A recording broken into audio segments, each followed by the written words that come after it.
किष्किंधा का महान राजा बाली, जो रोज सुबह उठकर भगवान सूर्य को जल चढ़ाने चारों दिशाओं में जाता था, जिसने लंकापति रावण को अपने बगल में दबाकर पूरी दुनिया में घुमाया। और ऋषि वाल्मीकि द्वारा लिखी गई रामायण में भगवान इंद्र के बेटे बाली को बहुत ज्यादा शक्तिशाली बताया गया है। लेकिन क्या आप जानते हैं, बाली को एक बार हनुमान जी से युद्ध करना इतना भारी पड़ गया कि उसे रणभूमि छोड़कर भागना पड़ा था। आइए जानते हैं हनुमान जी की महान शक्तियों के बारे में। दोस्तों, बाली के धर्मपिता इंद्र ने उन्हें एक सोने का हार दिया था, जिसे ब्रह्मा जी ने मंत्रयुक्त करके ये वरदान दिया था कि इसको पहनकर बाली जब भी रणभूमि में अपने शत्रु का सामना करेगा तो उसके शत्रु की आदि शक्ति कम हो जाएगी और ये आदि शक्ति बाली को प्राप्त हो जाएगी। और यही बाली की शक्ति का राज था। और इसीलिए बाली को अपनी शक्तियों पर घमंड होने लगा और उसे लगने लगा कि अब उसे कोई नहीं हरा सकता है। बाली अपनी शक्तियों के नशे में इतना चूर था कि वो हर समय युद्ध करने की फिराक में रहता।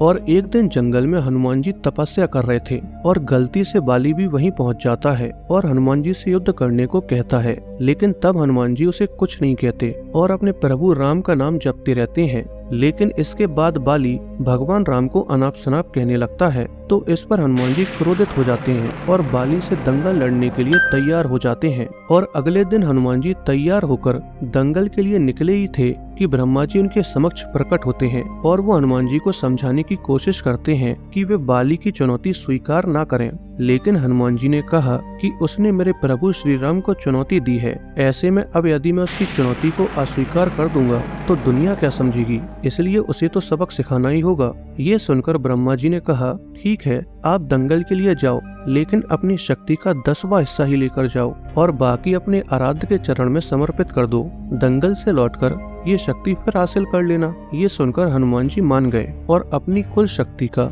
10वां हिस्सा लेकर बाली से दंगल करने के लिए चल पड़े। और दंगल के मैदान में हनुमान जी ने जैसे ही बाली के सामने अपना कदम रखा, ब्रह्मा जी के वरदान के अनुसार हनुमान जी की शक्ति का आधा हिस्सा बाली के शरीर में समाने लगा। इससे बाली के शरीर में उसे अपार शक्ति का एहसास होने लगा। उसे लगा जैसे ताकत का कोई समंदर शरीर में हिलोरे ले रहा हो। चंद पलों के बाद बाली को लगने लगा मानो उसके शरीर की नसें फटने वाली हो और खून बाहर निकलने ही वाला हो। तभी अचानक ही वहाँ ब्रह्मा जी प्रकट हुए और उन्होंने बाली से कहा कि खुद को जिंदा रखना चाहते हो तो तुरंत ही हनुमान जी से कोसों दूर भाग जाओ, नहीं तो तुम्हारा शरीर फट जाएगा। बाली को कुछ समझ में नहीं आया, लेकिन वो ब्रह्मा जी को यूं प्रकट देखकर समझ गया कि कुछ गड़बड़ है और वो वहाँ से तुरंत ही भाग खड़ा हुआ। बहुत दूर जाने के बाद उसे राहत मिली, शरीर में हल्कापन लगने लगा। तब उसने देखा कि ब्रह्मा जी उसके समक्ष खड़े हैं। तब ब्रह्मा जी ने कहा कि तुम खुद को दुनिया में सबसे शक्तिशाली समझते हो,